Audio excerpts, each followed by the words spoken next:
Vamos! Today we're going to be discussing the question mark kick, otherwise known as the Brazilian kick or the Mahaku Geri.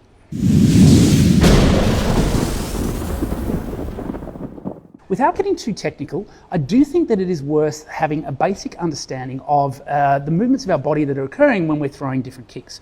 So if we're throwing a Mai Geri or a Hizageri, for example, we're performing what we call hip flexion. So the legs essentially like raising up to the front. When we're performing a Moashi Geri, we're essentially performing what we call hip abduction, so lifting the leg out to the side, in combination with hip internal rotation. So the hip joint is rotating inwards. And that's what allows us to bring the leg up and extend the knee out at approximately, ideally, 90 degrees to the target to maximize our impact. When we're performing the Brazilian kick, it's more of a movement of hip extension. So most people understand the Shirogeri, basically lifting the leg behind the body, and that's what we would call hip extension. When we're performing that Brazilian kick, we actually want to end up with the hips in an extended position. So we start with a hip abduction movement, and as we internally rotate the hip, we're basically turning the pelvis away so that the hip of the kicking leg ends up in an extended position. There's a lot of different ways in which we can optimize our hip extension mobility, the simplest being a basic hip flexor stretch. So in this half kneeling position with the stretching side down, we're pushing gently into that front knee, engaging our abdominals, engaging the buttock, and then just leaning forward, not arching into the lower back, but sort of tucking the knot of the belt up towards our rib cage, gliding forward. You should feel a strong stretch in the front of the hip and down the front of the thigh there. Holding that position, taking maybe 4 or 5 deep breaths out, in and out, and then coming back off, and then doing a couple of sets of those for each side. And then a couple of very basic drills for our hip internal rotation. When we're practicing hip internal rotation for our Moashi Geri, we often do it with the knees bent up, so they're closer to the range of motion where we would be forming that kick. In this case, we're in more of a hip extended position, so we want the legs out in front, and then keeping the legs basically close to full extension, which is rotating the hips in and out, trying to keep the pelvis as square as possible.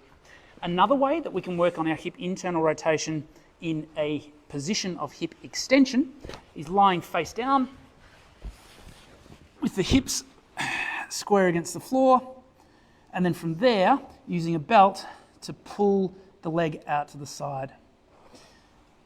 And as you do that, try not to let the knee extend, and also try not to bring the thigh too far out to the side. So keeping the knees relatively close together, and then just pulling the foot down.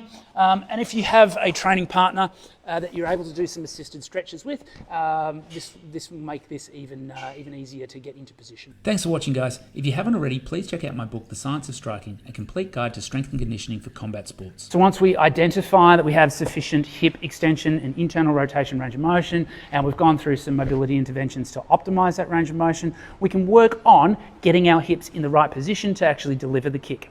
Now, the kick does start for the setup that most people use. It does start in either an abducted position. It might not be abducted to the same degree as a Moashi Geri, but it's still brought out to the side.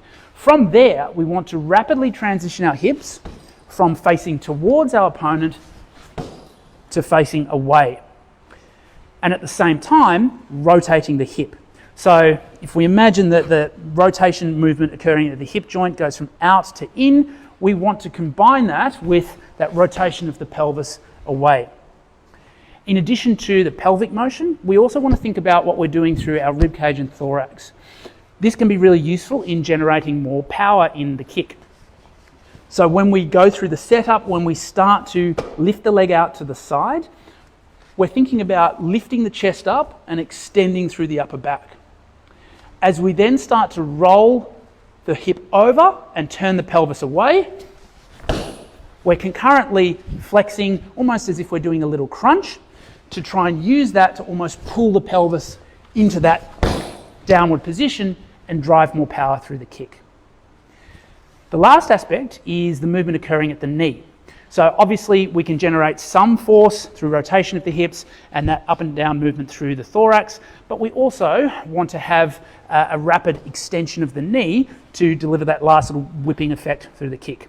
So that occurs right at the last minute. So we're opening up, bending the knee as far as we can to try and develop that stored tension as we would with all our kicks.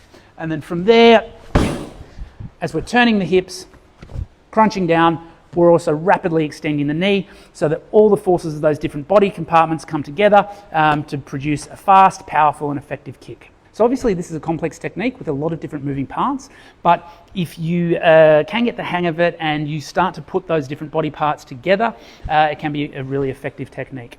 So have a go at that initially, starting off with those mobility interventions to make sure you have got the prerequisite mobility, and then taking each body segment one by one and practicing it until that movement of that body segment becomes familiar with you, and just make sure that when you're performing that technique, you are getting the hip into that extended position and not trying to throw the technique with the leg out to the side. It really needs to be behind the line of the kick. Good luck getting your Brazilian kick on. Let me know how you go. Awesome.